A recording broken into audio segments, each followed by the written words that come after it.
It was a peaceful weekend at my property, the kind where the sun glints off the pond and the gentle rustle of leaves provides a soothing soundtrack to life on the ranch.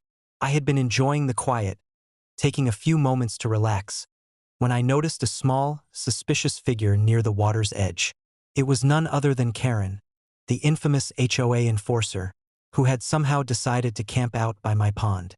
At first, I thought she might be inspecting the water, maybe even trying to find a violation she could report. But as I watched from the porch, binoculars in hand, it became clear that this was not a casual visit. She had brought a small tent, some camping supplies, and a notebook, presumably to document every improper activity she imagined. Her obsession with control had reached an absurd new level. Karen was literally camping on someone else's property without permission. I took a deep breath and let her settle, curious to see what her next move would be. Within an hour, she had begun pacing near the pond, muttering about water regulations, safety concerns, and neighborhood aesthetics. The audacity was breathtaking. She had no authority here, no legal basis for her presence, and yet she carried herself as if she were the law itself. I decided it was time to intervene, but carefully, strategically. I walked down toward the pond, keeping a calm, measured pace, letting her see me approach.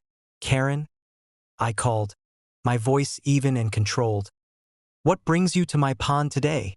Her response was defensive, almost theatrical.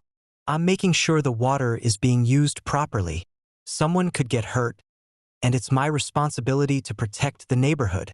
She gestured wildly at the tent and the notebook, clearly proud of her initiative.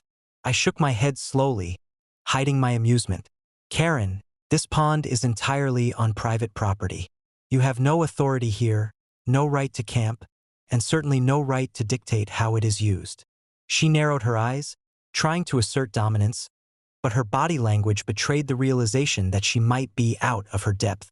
Just as I began to speak further, a low, guttural snort came from the edge of the reeds. My 2,000-pound bull, carefully trained and kept behind a reinforced fence near the pond, had noticed Karen's presence. He let out a deep, warning bellow that made her freeze mid-gesture. Karen's face drained of color as she realized the potential danger. She had underestimated not only my authority but also the animals on my property. The situation escalated quickly, but entirely in my favor. I calmly directed Karen to pack up and leave while maintaining a safe distance from the bull. She attempted to argue, citing neighborhood safety and rules, but every word was drowned out by the bull's continued presence and my calm insistence that she vacate the property immediately. By the time the local authorities arrived, called preemptively to ensure there would be no misunderstanding, Karen was flustered, terrified, and humiliated. The officers reviewed the situation, noting her unauthorized camping, trespassing, and her refusal to follow clear property boundaries. They issued her a formal warning and escorted her off the property, leaving her muttering in disbelief about the overreaction she claimed she had encountered. In the aftermath, the neighborhood buzzed with stories about Karen camping by a pond and being effectively taught a lesson by a bull and a patient property owner. The HOA quietly reprimanded her, ensuring she would think twice before attempting such audacious interference again. Her reputation, already shaky, suffered another blow, and she became an example of how far overconfidence and overreach can fall when confronted by preparation and calm authority. I returned to the porch, surveying the pond with satisfaction.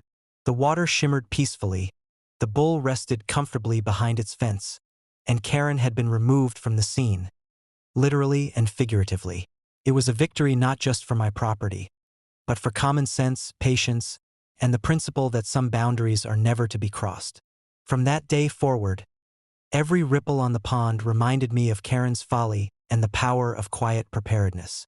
She had camped by my pond thinking she could assert authority, but instead, she had been taught a lesson she would never forget. Never trespass where you are outmatched, and never underestimate the consequences of overreach.